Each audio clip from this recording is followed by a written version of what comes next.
Has there ever been any negotiation with Xi Jinping, with the United States, or where you could lighten up tariffs or do something and make some sort of a deal? Or is it just so profitable for them that they're going to do it no matter what if they can? Here's the thing. They're not making a ton of money off of it. Right? Oh, so it's really just for that purpose. You could sell fentanyl precursors, and unless you jacked up the price to exorbitant amounts of money, they're not making a ton of money. And so it's an all-of-government approach. So I'm working with guys like the Secretary of Treasury to do sanctions on some of these companies, right? Then I'm working with our Five Eyes partners, and our Five Eyes are the 5 English-speaking countries in the world. Canada, America, England, New Zealand, and Australia. Right? We share intelligence. We share classified intelligence on this stuff. So I'm asking them. I said, "Hey, it's not just affecting us; it will affect you and your population. The CCP just hasn't directed it at you yet, and they know that." And I said, "Guys, I need your help. I'm looking at intelligence reporting that shows fentanyl precursors are now in your country." The fentanyl itself isn't being deployed into your country, but it's there being manufactured. And so I'm asking for their help to shut down those factories and production facilities. And I'm asking the Mexican government's help to come and say, hey, your drug trafficking organizations are now exporting the manufacturing of fentanyl and getting creative in the ways in which they obtain fentanyl precursors. So they'll say, oh, we didn't get it from China. We got it from India. We got it from, wherever.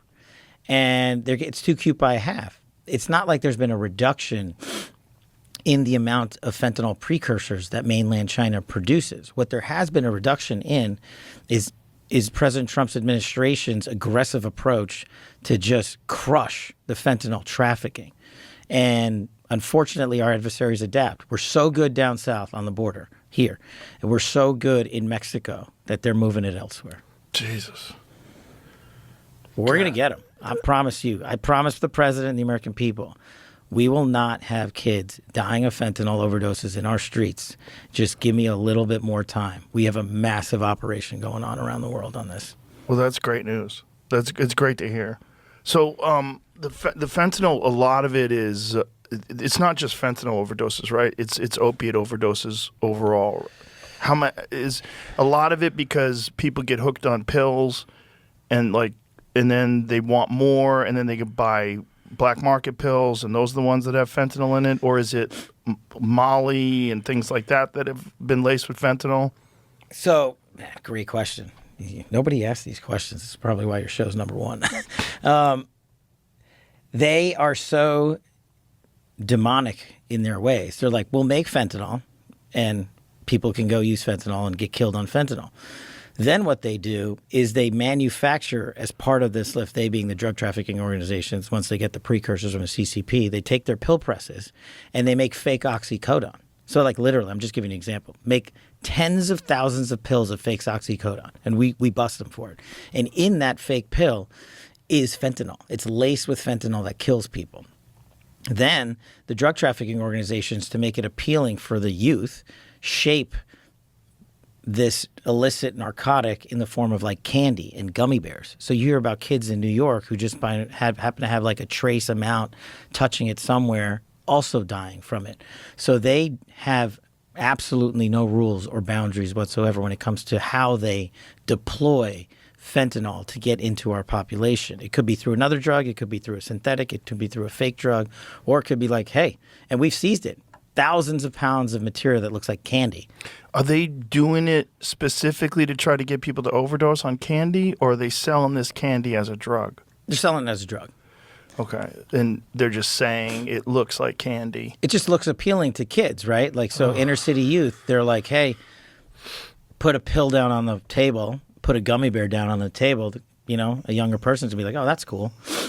Let me try that. I can tell you stories from now until the entire show about high school kids on the verge of graduating, and they went out and took a pill that they thought was, an upper, but it happened to be laced with fentanyl. They died. Their parents are calling. They're destroyed. And people are like, well, we got to go after the drug traffickers. I'm like, we do, and we are. But what my job is to educate the American public on the root cause of the fentanyl that is destroying our society, and it's the fentanyl precursors. And I literally just got off the phone with the Indian government. I said, I need your help. This stuff's coming into your country, and then they're moving it from your country because India is not consuming fentanyl. They're not. No one's dying over there from fentanyl.